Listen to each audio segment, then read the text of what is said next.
So good morning mga ubeng, welcome to back to our YouTube channel. Welcome back to our YouTube channel. So for this day vlog mga ubeng ay meron po kaming nangyaring hindi kagabi. Ano lang naman, hindi naman sobrang bad news. Kasi sa kaantukan namin ni Patricia, mga bandang alas 12 yata yun, umorder kami sa Food Panda. Ang problema, sa sobrang antok, imbis na to delivery ang gagawin ay to pick up. So yung order na sa Food Panda sa Macdo yun. So nakalagay delivered na. Bayad na namin online kapag binayaran namin through GCash. Ngayon, ang problema ko lang mga ubeng, hindi ko alam kung makukuha ko pa siya ngayong umaga. Kasi ang nakalagay na delivery pick up is 12. 12? Basta ito yung oras, ito. Ayan, ito. Yan yung oras ng delivery. Ngayon, hindi ko lang alam mga ubeng kung makukuha ko pa ngayong umaga yung in-order namin. Kasalanan mo naman lahat yan na pagkain galing sa Macdo. So, pakikita ko naman sa Macdo na already paid na. Yun nga lang, hindi ko sure kung makukuha pa namin yung order kasi kumbaga ilang oras na yung lumipas. Kasi actually mga ubeng, hindi kami umu-order sa mga ganto-ganto. Mga pang ano lang kami. Mga pang mga turo-turo sa first time umorder. Ngayon, imbis na to delivery nga yung i-click, ang na-click ay to pick up. So, ikaw ang kailangan mag-pick up nung order mo. So, sana makuha pa natin dun sa Macdo na in-orderan namin ni Patricia kagabi. So, let's go. Sana makuha pa natin yung order. So, yan mga ubeng, papunta na po tayo doon sa may McDonald's. Dito rin sa Silang. Kasi nga, nagkamali kami ng pindot ni Patricia kagabi. Imbis na delivery to pick up. Ngayon, ano nangyari? Kasi 12:40 AM na yon mga ubeng. Ngayon, syempre, alam niyo naman, sa bukid kami nakatira. So, wala kaming motor o anong pwedeng masakyan para ma-pick up yung delivery. Yung delivery, yung pipick upin namin na pagkain. Maintindihan ha? Ha? Sasapakin ko yan. So, 12:40. Sabi ko, paano namin mapipick up yon? Kasi nga, 12:40 AM ang nakalagay. Ngayon, kinausap ko yung sa Food Panda kung pwedeng ipalit na lang ng to delivery, imbis na pick up to delivery. Kaso nyo, sabi sa amin nung sa Food Panda, hindi na raw pwede yung order. So ngayon, hindi ko alam kung makukuha ko pa yung order na yon ng ganitong oras. Kasi meron naman akong resibo, ipapakita ko sa Macdo na may resibo ako, nakatibayan na bayad ko na. So, hindi ko lang alam kung makukuha pa yung deliver o marirefund. So, titingnan natin mga ubeng. So, punta na tayo doon sa McDonald's. So, naglinis pa kasi ako ng tsinelas mga ubeng, gawa nakakaya. Papasok tayo sa Macdo bago yung tsinelas natin ng gigitata ng putik. So, nilinis ko muna yung tsinelas ko. So, let's go. Pupunta na tayo doon sa Macdo. Sana makuha pa yung order.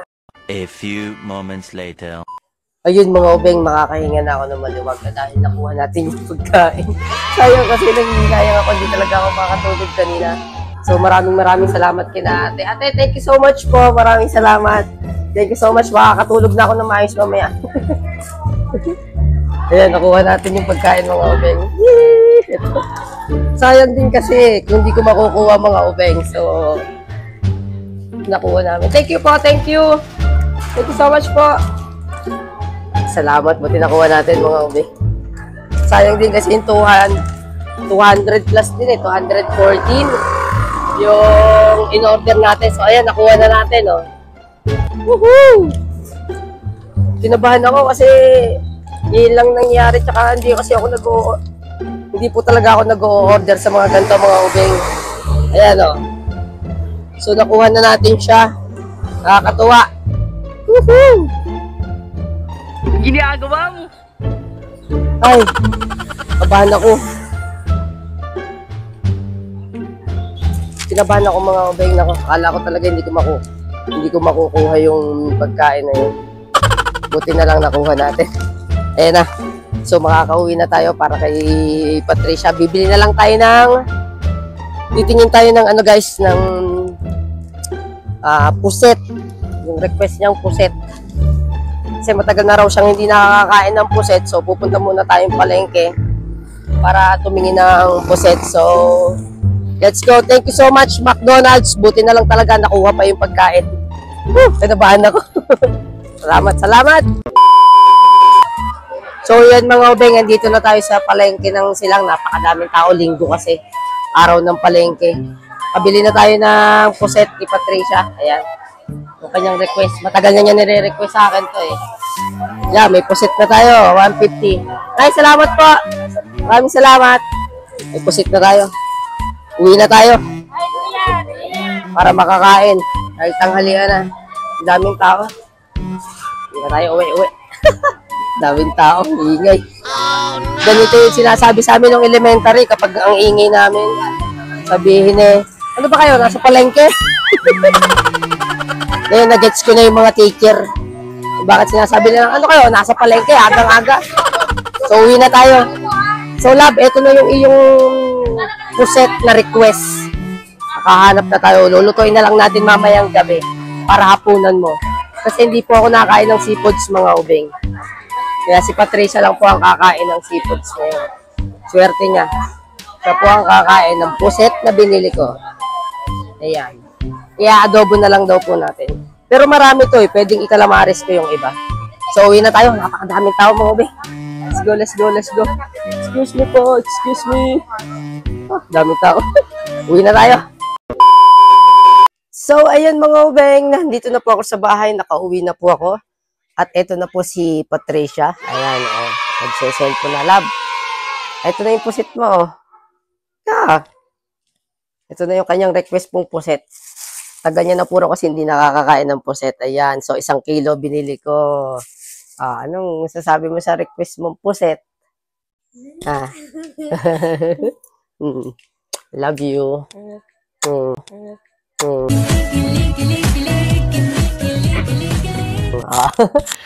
Sana all. Kasi request po siya ng request sa akin mga ubeng ng puset. Kaya sabi ko, pagdating na lang ng linggo kasi wala talagang masyadong nagtitinda ng puset kapag alanganing araw, tuwing linggo lang talaga. So ayun, tuwan-tuwa siya, sabi niya, puset, ano yung mata niya eh. Padilat. So yun mga ubeng, hanggang dito na lang po ang aming vlog for this day. At maraming salamat sa walang sawang sumusuporta sa aming channel. Ayan. Wala ang init sa labas. Ang layo na nilakad ko para makuha lang yung sa McDo natin kagabi. akala ko talaga hindi po namin makukuha yun. Kasi tulig po ako kagabi kaya nagkamali ng pindot. Imbis na delivery, naging pick up.